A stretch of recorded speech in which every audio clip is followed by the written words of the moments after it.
हमारा के छोड़ अकेला रे ए भाई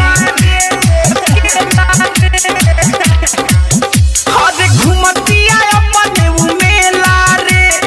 हमारा के छोड़ अकेला रे हम माजतानी घर ही में बरतानवा रे कटनी कैलस रोपनी कैलस अब सावन में अति क देले बिया त जाके देवा घर दोसरा के संगवा रे रोज ढारतिया जल मुस्कानवा रे जाके देवा घर दोसरा के संगवा रे रोज ढारतिया जल मुस्कानवा रे रोज ढारतिया जल मुस्कानवा रे तनिक लागत नहीं ओकर डीजे विकास रीगा सीतामढ़ी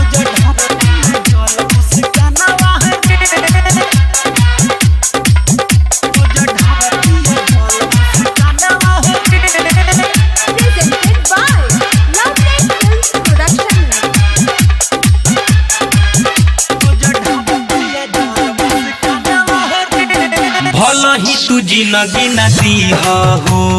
जवानो बाबू हो छीन ली हो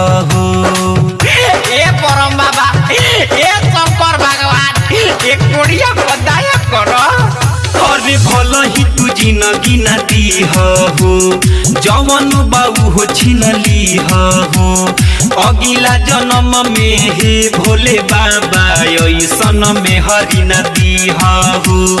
अपने से जो है तहे जाले रे बोले नी तो हम पे चिल्ला ले रे अब लेके मानी लागे मोर परानवा रे अरे मर्दे नइखे पटत ब्रेकअप करला अरे साला ओकरा ब्रेकअप कोल जाला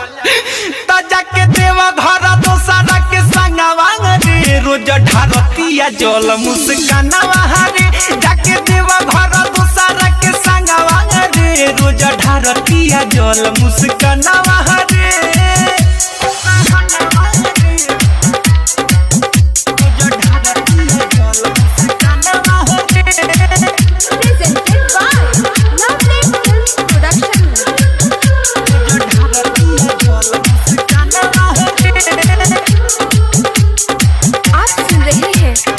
पटेल की आवाज में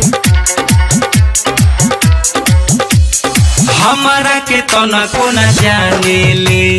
एक गो बात न माने ले अरे मर्दे तब तो बहुत मन बड़ुआ बिया हो भाई अरे हमारा के तना को न जाने ले एक गो बात न माने ले प्यार के हमारा सुन यारा वालात से अपना खाने ले कैसे के समझाई रे के कारा से दुख बताई रे नहीं पूरा भइल सोचल मोरा यारा मानवा रे दादा हो ये शंकर बाबा